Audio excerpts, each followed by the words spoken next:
Hello, everyone, and welcome back to Women Changing the Game. I'm so grateful for our next guest. She is named in Forbes 30 Under 30. She's a professional basketball player in Spain. She has made three Final Four appearances with UConn women basketball team. Is a TED speaker, international speaker, author, SB honoree, and one of my favorite accomplishments, she is founder of Women and Kids Empowerment, aka WAKE, which is a nonprofit to educate, equip, and empower young girls through sport, education, and social entrepreneurship. Welcome, Batouly Camara. Thank you so much for having me. Yeah, thank you so much for being on, and congratulations on all your accomplishments thus far. I mean, you're just getting started, so I'm looking forward to diving deeper into all of these things. Yes, And absolutely. I saw today you posted that you've been selected as Unite 2030 Youth Delegate. How is that? That has been an amazing journey so far, and I'm so thankful for the work that they do and their intentionality. So really excited to get started with them. That's amazing. Congratulations again. So just tell us about your background and start us off with, where you came from, how this all started. I think it started from such a young age. I always say I learned history lessons instead of fun facts. And as a young kid, I was just so curious. I was the youngest child in the family, and I had amazing siblings who I had an older brother and I had an older sister. And my older sister always wanted a younger sister. My older brother always wanted a younger brother. And so I got to So it both. works. Kind of that middle line of growing a love for arts and reading, which my sister really loved, and then sports and just going on adventures with my brother loved, and just becoming, I would say, equally proportion of both of them as I continued to grow and then started to navigate sport at the age of 12 years old. Wow, yeah. So basketball has been a huge part of your life and family. But you're playing professionally now in Spain, correct? And you've had a great college career. Tell me, when was there ever a specific moment in your life where you realized how important basketball really is to you and how it's going to, affect your journey and where you are now? I would definitely say it started when I was going to boarding school. And I knew about boarding school. I kind of had a general sense, but you always think of it as a TV, like someone gets sent away and they're horrible and they're a bad student and they're doomed forever. And so that's kind of what I thought. But then I started to see really talented and amazing basketball players who went to boarding school and how it changed the trajectory of their life. And once I was offered the opportunity, it was having a meeting with my family and my brother saying, do you have $60,000 to pay for 4 years? And my mom was like, no. He's like, we're talking about high school right now.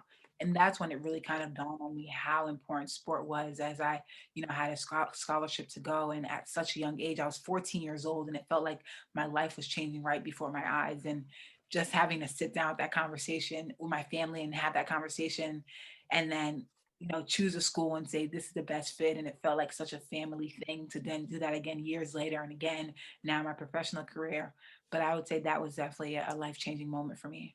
Wow, yeah. Nobody really understands like the impact, especially where you are now in basketball, that you have to go through all these things and make all these decisions at such a young age. It's crazy. And then also everybody talks about, being more than an athlete, and basketball is this, huge thing in your life, but then also you have to think about everything outside of that. And I think that's so important, but I also think it's crazy that you're doing all these things starting from such a young age and performing for these people and doing great things, and then people still expect you to have this whole do everything else outside of it. But everybody's their own individual. So I just want to get into now what you're doing outside of basketball, which is WAKE, empowering young girls through sports, but which you can tell us a little more about that. But I know it goes deeper than, just basketball and sports, and tell us why it's more important than just sports. I think I just have to first say the work you do is so important in amplifying voices and having this platform. And I don't say that lightly because I know it takes a lot of time. For me, as I said, boarding school was such a transformative year in my life. I was 14 years old and I had to go away and be responsible and live on campus and learn how to study and learn how to navigate the world. But I also had amazing people who told me, be yourself. You know, you are more than an athlete. And I was seeing it at one of the highest levels of my life because to me, my teammates weren't just athletes. They were my best friends. They were relentless women. They were makeup artists. You know, they were so many different things off the court at such an early age. And it gave me enough confidence to fail early. And I failed a lot in boarding school, and it was a safe place for me to do so. And I think that directly translated into going to college. And then my junior year, starting Women and Kids Empowerment, I failed so much before that. I said, you know, I feel compelled to do something. What's the worst that can happen? Failure. But my heart was already saying, those girls who had a dream, that girl who looked at me and said, I can be better than you, but I need resources and opportunities to fight for my dreams. That was more than enough to get me started because I owed her that much to try, you know, and how often do Yeah. we hold ourselves back from not even trying? And so that was more of a passion project for me because I know how much people invested in me for me to be here. Yeah. And they never said no. They said, you know, we'll figure it out. And Yeah. sometimes that's what you need. You know, there's someone to go through the trenches with you and say, I see your vision, I see your potential, and I'm willing to figure it out and lean in and show up into that. And so that was my way of giving in. I don't say giving back, of giving in to that younger version of myself and seeing, you know, their potential and their dreams and saying, you want access, resource, and opportunities. And I think there's a world that would love to offer that for you. Yeah, wow, that's great. That's a great way to start it. And it seems like you've had a great support system. Also, I think it's really important to make mistakes in the beginning. And you're so lucky to have had that chance to make mistakes and learn from them. And now you're just doing what you love. So you kind of explained why you started, but what now can people do, like my followers and myself and everybody out there in the world of sports looking at your page? What can we do to support it now? I think there's so many different ways, and I want to make a PDF. I'm not great at making PDFs, horrible. But if I could make a PDF, it'd be 1,000 ways to donate without money. You know, there's your time, there's your Yes. support, there's advice, there's people who saying you have a misspelling on your website. Like there's so many different ways to donate your time for the betterment of the cause. And I always say together we rise, like together as a family and together as individuals, when we come together, we can make movements happen, you Yeah. know. So I always tell people, first and foremost, there's so many different ways to benefit by your resources, by your connections, by your support, by your shares, to impact, you know, the organization. I say it's our organization because I feel like everyone's a part of it. Yes. And the second is we're working on new projects just to get insight, saying this is what we're doing and just sharing that post. Right now we're working to renovate a few courts. Infrastructure is a huge thing in Guinea, as there's a lack of infrastructure for many young kids, and we have an entire country with no fully sufficient indoor basketball court. So that would be my Wow. huge 2022 goal, is to create the first in the country. But right now, working to renovate a few courts where there are so many kids who just want an opportunity to play on safe grounds. So, you know, be willing to like, donate, share. Yeah, and people got to understand the little things matter with that. Like just repost. That's so easy, so simple. I mean, donate money if you can, and then if you can, a repost, a like goes just as far. You know, it takes those little things to combine into one. And I can't say enough how amazing what you are doing is just it's so great for everyone. So the first you want to do the first all girls elite boarding school in West Africa. You want to launch that, right? What's Yes. that been like, and what's been like the work going into that? Mhm. So the thing is, it's amazing because you get to see so many different and unique prototypes. So in Africa, you know, especially NBA Africa, larger organizations who have done these models and are more so co-ed. And then you go to South Africa, you have Oprah's Leadership Academy, which is not necessarily sport, does have sport and leadership, but so many different models. And you're saying, okay, how can I take a piece of that and a piece of that and a piece of that? Mm. In my own personal experience attending boarding school, to now bringing it here to Guinea. So for me, it would just be a holistic place for girls to grow and to learn and to just tap into their limitless potential. I think that would be my ultimate goal. And I think sport has been a vehicle for me. I know how it has transformed my life and gave me invaluable skills that I use today. And just being able to create a safe space for them to do so. Oh, I love that. You got this. I'm sure you have a great support system already, as I'm asking how we can support. So, who is someone or who are people in your life that have supported you in this journey of Wake and all your other accomplishments? The first person I would say is my mentor. I actually met my mentor when I was 11 years old. Her name is Shanae Jones. And that's when I first started playing basketball, and I was absolutely horrible. And she would just make me take layups and form shots all the time. And I was like, I hate this woman. She's always making me do this stuff. But she really taught me the power of patience and just showing up and improving every single day. And she's really passionate about that. And the second was just taking that holistic approach to us. And I remember at Mentor National, I shared a story about going to my first gala, and I was like, what do I even wear? She's like, wear anything, just show up and be confident in who you are. And she, at that moment, she taught me as little about materialistic things, but how you show up and your energy and the positivity that you radiate in the world. And that's what's important. And that's what you'll get back. And I was learning this at 12 years old.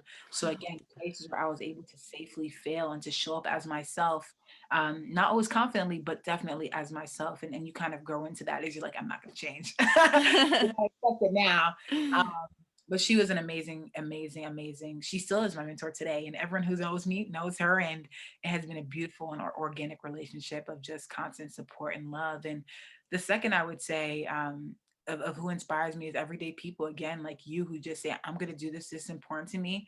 You know, women changing the game. That's what it is. And so that I'm easily inspired by people who just go out and do it because I know how hard it is, and it continuously show up every day. That's who I'm inspired by.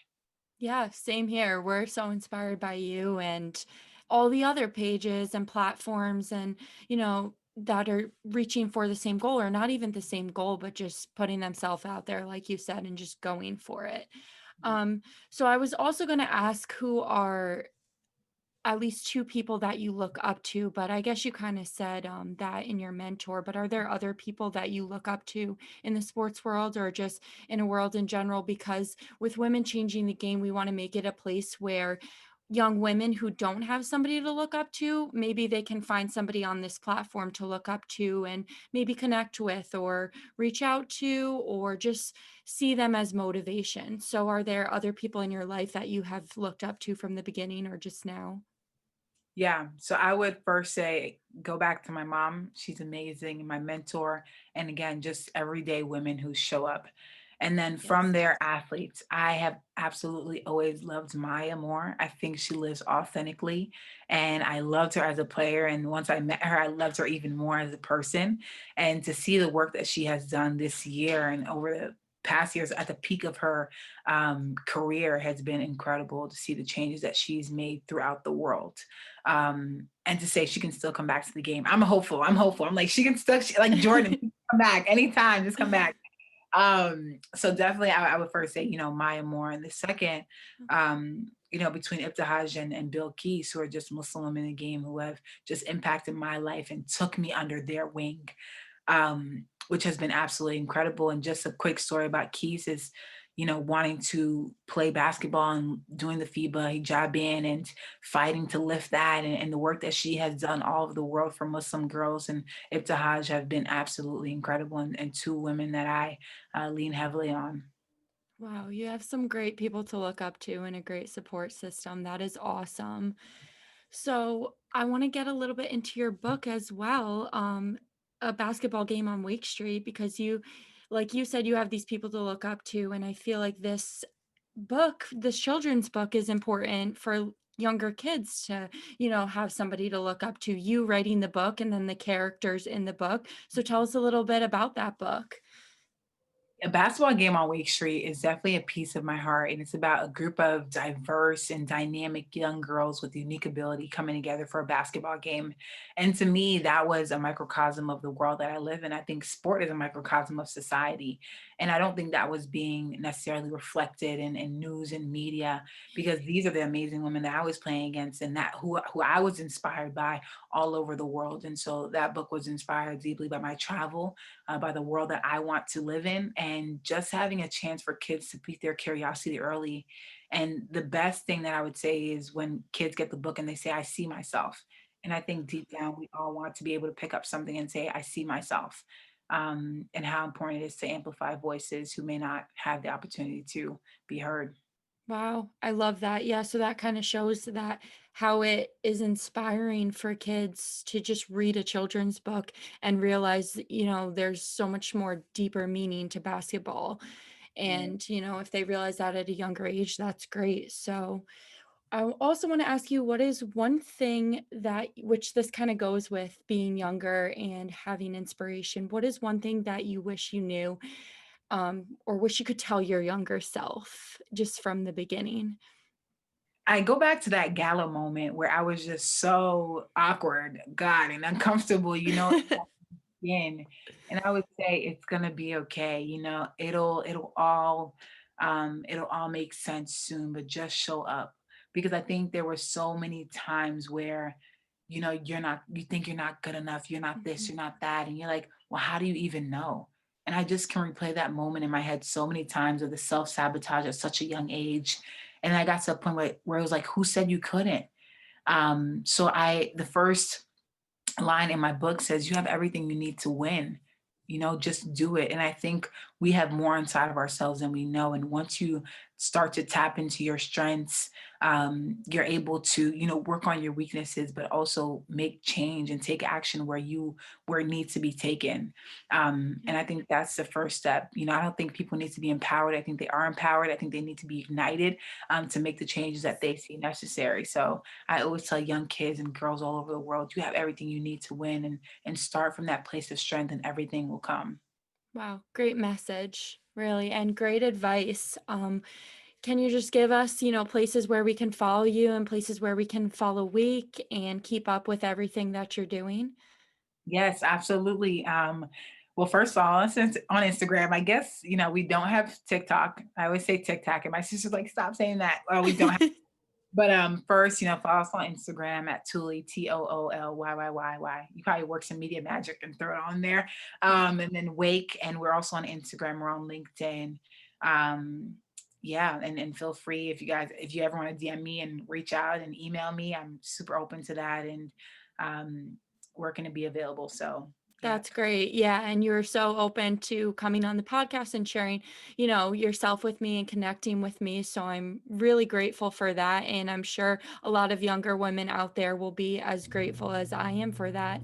And thank you so much again. Keep going with everything you're doing. So amazing. You inspire us. You inspire me so much. And I'm really excited to see what's to come for you in the future thank and you. Wake as well. Thank you. Thank you so much. Thank you again for being on, and we'll see you next time on Women Changing the Game. Awesome.